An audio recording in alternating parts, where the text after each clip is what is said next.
All right, everybody, welcome back. I'm going to do a little lesson on why you see images the way you do in mirrors and through glass and water and things where light gets refracted. So first thing, here's a mirror. If I hold that pencil in front of the mirror, you can clearly see that there's an image of that pencil in the mirror. Okay, very, very clearly you can see that. Keep in mind, and you may want to look at a mirror yourself at your own home, does that look like it's painted on the surface of the mirror, or does it look like it's deep inside of that mirror? We have that image there. The second image I wanted to talk to you about is if I take a piece of glass, I put a pencil behind that glass, it's pretty clear when you look through that glass that the image is distorted. Okay, it's not forming, depending on which way I hold this and bend it, it's not forming that image where you would expect to see that image through the glass. And why does that happen? Now, one thing you don't really get is you don't get the depth of field. You can't really tell, but that image actually looks a little closer to the surface also than before. It's one of the reasons that if you have a swimming pool, you empty that swimming pool, it's an in-ground swimming pool, it looks a heck of a lot deeper without any water in it. An 8-foot swimming pool, when it's filled with water, only looks like about 5 feet 3 inches deep because of this distortion, because of the refraction of light. We'll talk about why that happens. But before we do that, and you've got a couple things to fill out there, let's talk about why we see anything when we see it. If I hold this pencil right here, why do I see that pencil at that location, not closer or further away? Why do I see it like that? Well, it's actually a little simpler than you think. Let's say I've got a pencil right here, and there's ambient light. And ambient light is just light that's surrounding it. Light that's all in this room, it's all ambient light. And that ambient light is all heading towards that pencil tip. And it reflects off that pencil tip. Well, what I can do is, if it's reflecting off that pencil tip, it's going to reflect it out in all different directions. There's a reflected ray. There's a reflected ray. There's a reflected ray. There's a reflected ray. All these guys are all reflected rays. Now you're over here looking at that pencil. Where the reflected rays appear to converge is where you see the pencil tip.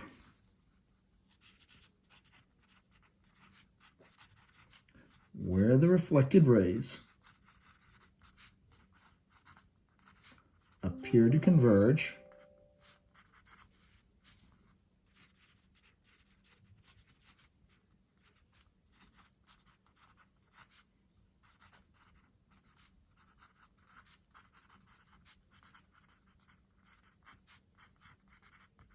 okay, so where they look like they're coming together, that's where you see that pencil tip. Okay, now let's take a quick look at why we see things reflected in the mirror. I'm going to flip over to the next page. Now, I've already started this a bit. Here's what I want you to do. I want you to pause the video right here, and I want you to draw 2 rays off of the tip, 2 rays off of the base. They do not and should not match what these are. They're just 2 random rays. Don't get too close to the edges here because you're going to have to draw reflected rays here. All right? Pause it for a second and draw your rays. Okay. Now you've drawn your rays, take your protractor, okay, and draw. Remember, you want to put the 90-degree mark right on the surface, this line here right in the surface, and the edge is going to become normal to the surface. And draw a dotted line going up. There's going to be your normal. We always measure from the normal. When I measured mine, I got 14 degrees over here. Then over here, do the same thing. Draw your dotted line up. That's your normal. Same thing where this intersects. Where this intersects. Pause the video for a second while you're taking care of that. Draw all 4 of them. All right, now that you've got all 4 of your rays drawn, we're going to draw the reflected rays. And as we know, the angle of incidence always equals the angle of reflection. So I'm going to take, now you might notice that I'm kind of going off the edge here. So since I'm going off the edge, I'm going to put a blank piece of paper behind this. I'm going to draw my line. I want to get myself oriented here so I'm square with the image. I'm going to draw a line right across, right onto that blank piece of paper. And I'm not going to move that blank piece of paper. Now I can take my protractor, lay it down.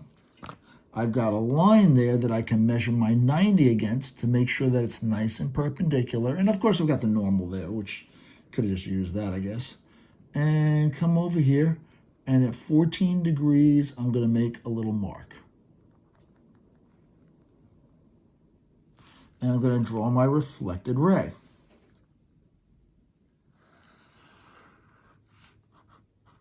And that's my angle of reflection. And that's 14 degrees. And it should look the same. If it doesn't, you know damn well you screwed it up. All right, let's do the same thing here. I've got 16 degrees here. Let's lay this one down. Whoops. Let's lay this one down here. All right, there we go. Line up with the normal. Everything's all nice and good. Perfect. Now I'm going to make a little mark here. I'm trying to push this fake pencil out of the way. Put a little mark at 16 degrees there.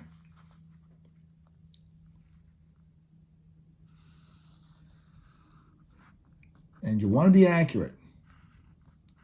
Reflected is 16 degrees. Now don't worry, this guy is going to go right through your other work.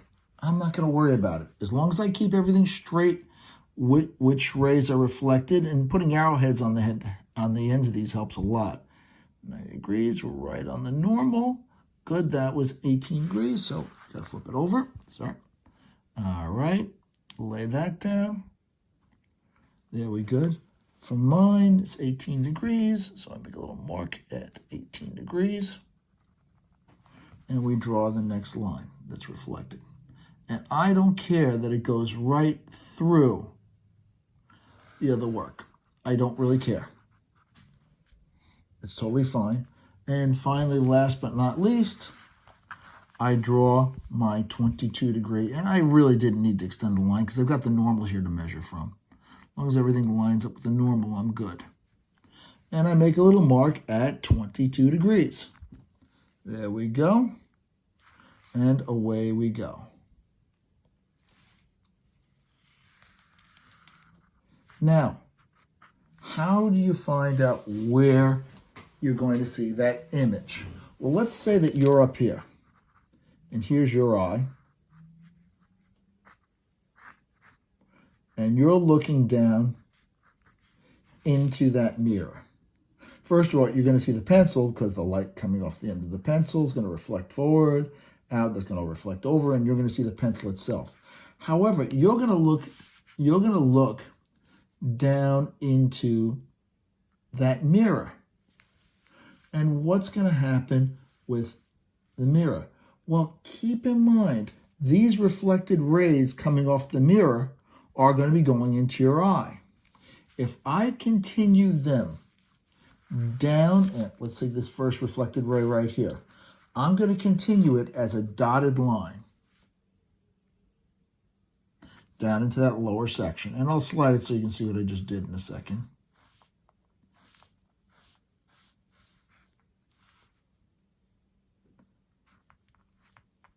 So there we go.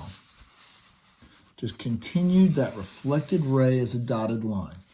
I'm going to do that for all the reflected rays. And while I'm doing mine, you can do yours. I'm going to do the second one. Always the reflected, not the incident ones. Only the reflected, because they're coming off and going out into your eye. Do the same thing here. You have to extend that little line. I'm going to use a ruler. It's a little longer. This makes it a little bit easier. Here we go. Continue this one downwards.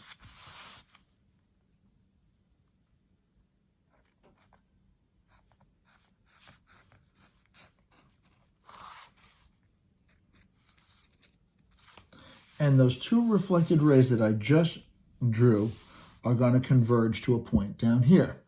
Let me do the same thing here. Here's my second reflected ray. No, actually third. Let's draw as a dotted line going backwards.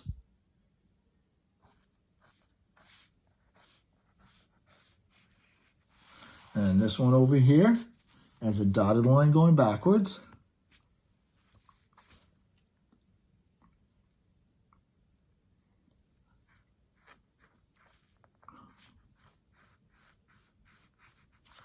And there we go. Now, I can see where these two reflected rays came back and converged down here, where these two reflected rays came back and converged. This point is where the eraser of the pencil formed. And then it goes forward, and there's your point of the pencil. And this is what you call a virtual image.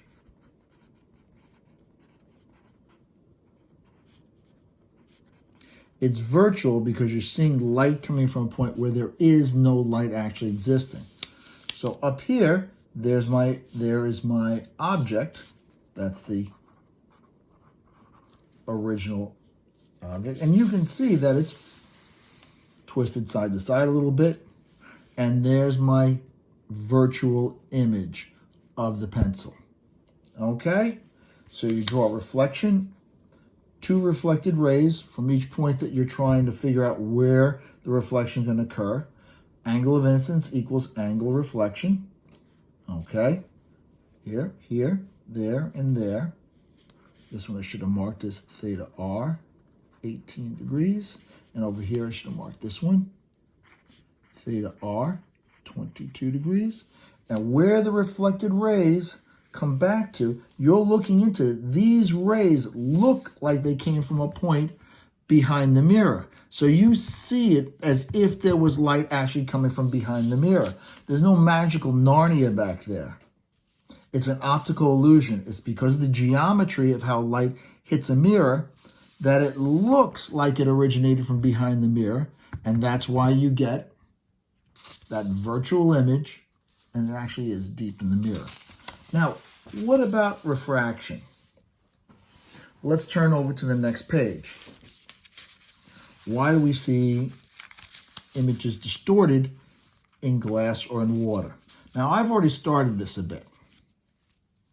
What I want you to do is put a point in the middle of that baseball and two random rays up to the top surface.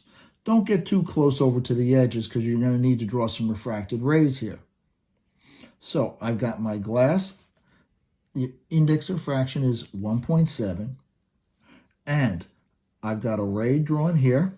It hit. I drew my normal. Make sure you go completely up and down on that when you draw the normal. Your angles are not going to be the same. Okay, you can bring it tighter. Wouldn't go a lot further out because of what we're going to have to do in a minute. This guy, the light comes out. It's 30 degrees, okay, is my incident angle. Now, if we're going from n equals 1.7 out into air where n equals 1, the light is going to actually go faster.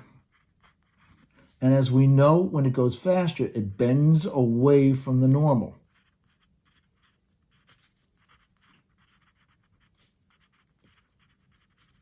Okay? Now, we're not going to just kind of wing it. We're going to actually calculate out exactly how far this bends, and we're going to use Snell's law. So for the first side, we know n1 sine theta 1 equals n2 sine theta 2. Notice I put number 1 inside the glass, number 2 outside in the air. 1.7, that's my index in the glass, times the sine of 32 degrees, equals 1 times whatever the sine of theta 2 is going to be. All right, so here we go. Now, I'm going to lay my protractor down. I know that it's going to refract at 64 degrees. So I'm going to come over here and I'm going to make a little mark. It's right on the edge here at 64 degrees. If you got to put another piece of paper behind it to make the mark, that's totally okay. Just don't shift the two pieces of paper relative to each other. And there's where the light's going to get refracted.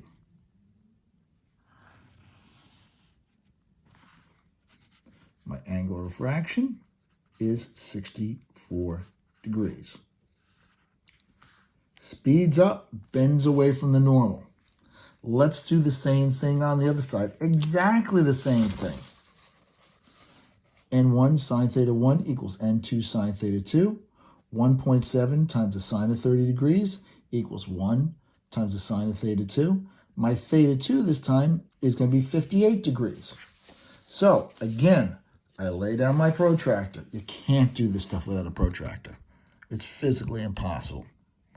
All right, and I make a little mark at 58 degrees. There we go, my mark's at 58 degrees. And I draw my refracted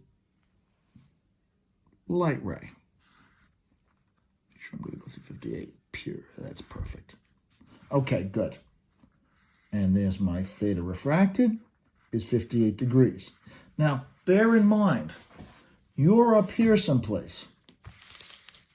You're up here, and you're looking down.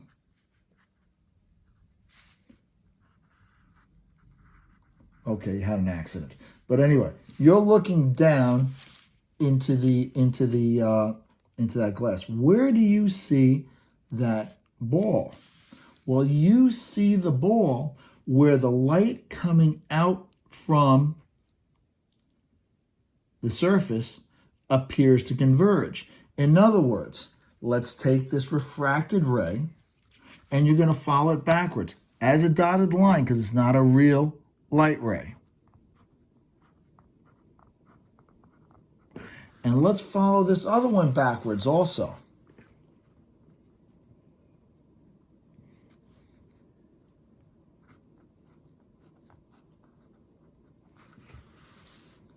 That's where those two rays converge.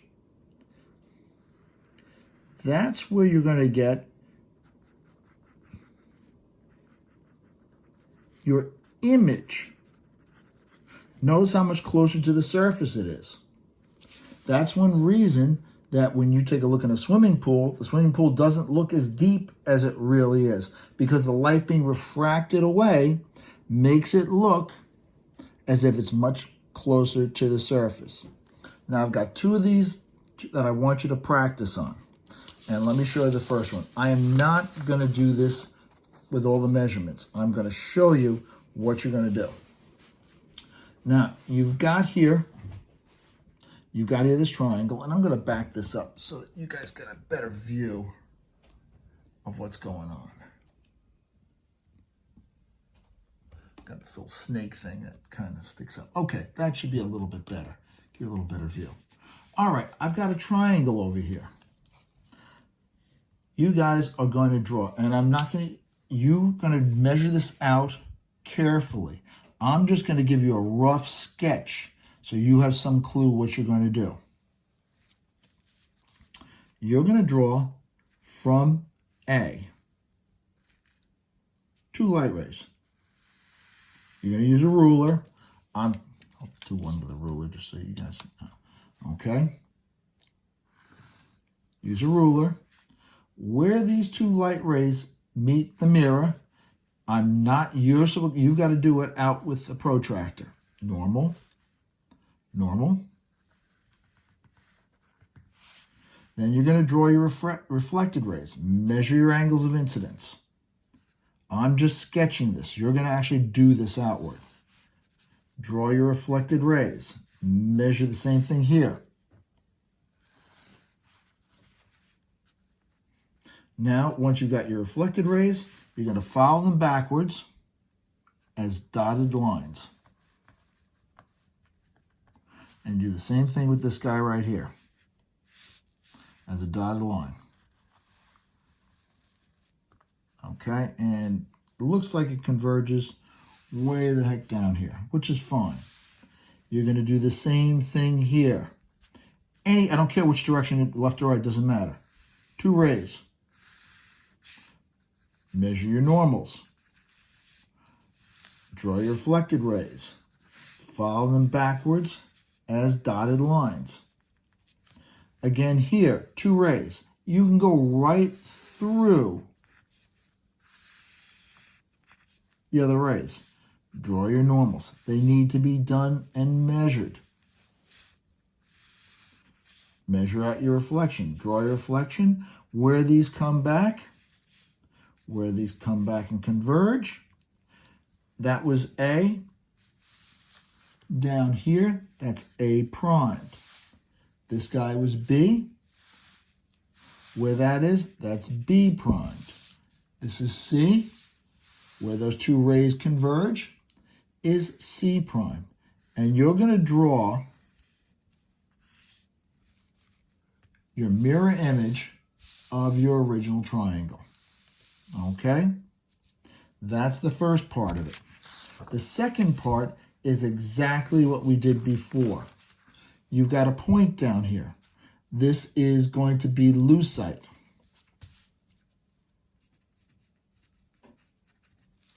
You're going to draw 2 light rays from this point.